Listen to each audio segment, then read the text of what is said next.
नमस्कार मंडळी, मी ऋतुजा विने राणे तुमचं स्वागत करते संध्या प्रकाश किचनमध्ये. आपला जो शेवटचा जो ब्लॉग आपल्या चॅनलवरती लाईव्ह गेला त्याच्यावरती एका सबस्क्रायबरने आपल्याला रेकमेंड दिलेली की खवा पोळी बनवा म्हणून. आता मी पर्सनली स्वतः हे पहिल्यांदा ऐकलं, मी याच्या आधी कधी ऐकलं नव्हतं. आणि आपण बाकी म्हणजे तेलपोळी, गुळपोळी, पुरणपोळी हे सगळं बनवतो. खवा पोळी मी ऐकलं पण पहिल्यांदा, आणि वाचल्या मला वाटलं की नाही, काहीतरी नवीन आहे, ट्राय करून बघायला पाहिजे. सो आज आम्ही ते बनवलं आहे. ही त्याची रेसिपीचा व्लॉग आहे हा. आणि थोडं आहे म्हणजे टाईम लागतो त्याला, खूप डेलिकेट काम आहे एकदम, पण वर्थ इट आहे. जी पण मेहनत आपण करू ना ती डिश बनवायला वर्थ इट आहे. एक नंबर आहे, खूप छान लागतं.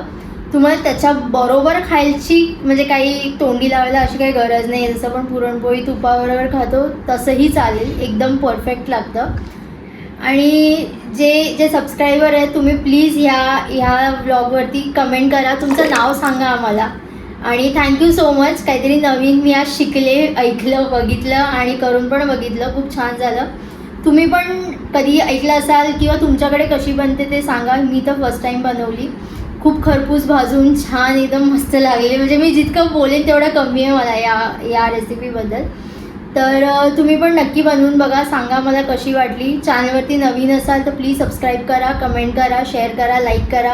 आणि असेच तुमचे अजून काही रेकमेंडेशन्स असतील नक्की आम्हाला सांगा. आपण या रेसिपी चॅनलवरती नक्की ट्राय करू. आणि नवीन रेसिपी घेऊन परत भेटू. टिल देन हरिओम श्रीराम अंबज्ञ नाचवीत नाचवीत नाच. खवा पोळीसाठी आपण इन्ग्रेडियंट बघूया. इथे 1 वाटी मी पीठ घेतलं आहे. सो ह्याच्यामध्ये अर्धा वाटी कणिक आहे, अर्धा वाटी मैदा आहे, जायफळ आहे, 1 वाटी पिठी साखर आहे, आणि आपला स्टार इन्ग्रेडियंट खवा आहे.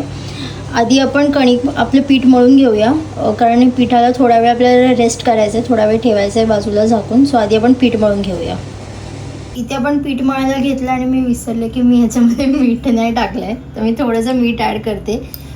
गरजेचं नाही आहे की तुम्ही ह्याच्यामध्ये मैदा टाकायलाच पाहिजे किंवा कणिक टाकायलाच पाहिजे. तुम्ही पूर्ण मैदा 1 वाटी किंवा पूर्ण 1 वाटी कणिक पण घेऊ शकता. मैद्याने थोडा खुसखुशीत होतात म्हणून आपण त्याच्यामध्ये मैदा आणि कणिकचं काय बोलतात सिमिलर प्रमाण घेतले. आणि आता आपण जसं पुरणपोळीला मळतो पीठ तसंच मळायचं आहे. छान असं मळून घेऊया. तर पीठ मळून झालं आहे, नरम आहे. आपण ह्याच्यामध्ये तेल टाकूया आणि परत 5-1 मिनटं छान असं मळून घेऊया. इथे आपलं पीठ मळून तयार आहे. छान असं मऊसूत पीठ झालं आपलं. ह्याला आता आपण झाकून ठेवूया. आणि जोपर्यंत आपलं पीठ आपण झाकून ठेवलं आहे त्याला तुम्ही मिनिमम 1 तास तरी झाकून ठेवा. पीठ छान असं मुरेल. हे आपला खवा आहे इथे. आता आपण खवा असा कुस्करून टोपात टाकूया आणि छान असा भाजून घेऊया. खवा नेहमी स्लो गॅसवरती भाजा तुम्ही, कारण नाही तर लगेच तो जळू शकतो आणि त्याचं जे पाणी आहे ते पण निघणार नाही. सो आपल्याला यातलं जे पाणी आहे थोडंसं ड्राय व्हायला पाहिजे ते खवा आपला. सो हळूहळू कुस्करून सोडूया.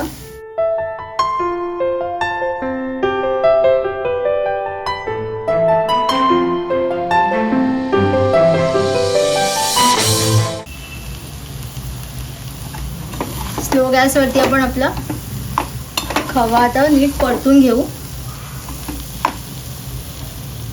आपला जो खवा आहे आपण आता 5-10 मिनटं झाले आपण कंटिन्यू त्याला भाजतोय. त्याला सारखं ढवळत राहावं लागतं, नाही तर तो करपेल. तर अजून ह्याचा छान कलर तर आला आहे, पण अजून थोडा सुकला पाहिजे. त्याच्यामध्ये जे पाणी आहे ते थोडं कमी झालं की मग आपण गॅस बंद करून त्याला थंड होण्यासाठी ठेवून देऊ. आपला खवा 10 मिनटं आपण भाजला लो फ्लेमवरती. आणि त्याच्यानंतर आता 5 मिनटं झाले मी त्याला मीडियम फ्लेमवरती भाजते. यातलं बऱ्यापैकी मॉइश्चर कमी झालं आहे, जे चमच्याला लागलेलं ते सगळं निघालं आहे, सुका पण झालं आहे. आता आपण अजून 2-3 मिनटं त्याला कंटिन्यू ढवळत राहूया, भाजूया, आणि मग नंतर त्याला रूम टेम्परेचरवरती ठेवून देऊया थंड होण्यासाठी. आपला खवा इथे छान भाजून झाला आहे. आता आपण याला एका भांड्यामध्ये काढूया.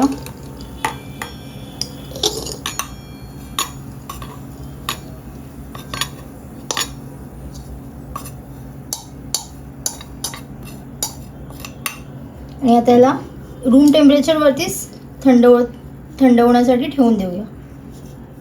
इथे आपण खव्याला थंड करत ठेवलं होतं, ते आता जरा कोमट झाले. आता ह्याच्यामध्ये आपण साखर टाकूया. तर 1 वाटी खवा आपण घेतला, त्याला आपण अर्धी वाटी पिठी साखर घालणार आहे.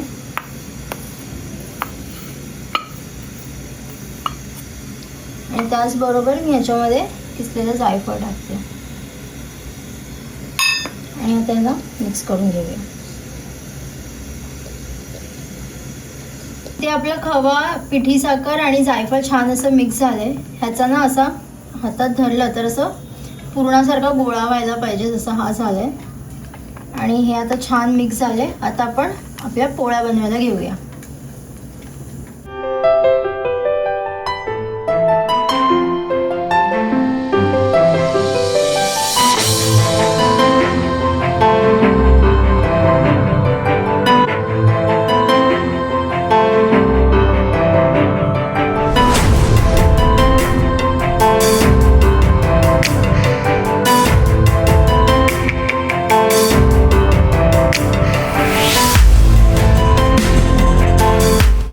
आपण जशी पुरणाची पोळीमध्ये जसं सारण भरतो, पुरण भरतो, तसंच ह्याच्यामध्ये आपला खवा भरायचा आहे. आणि छान अशी खरपूस भाजून घ्यायची पोळी. तूप लावलं तर छान वाटतं. आणि जायफळचा एकदम छान सुगंध येतोय.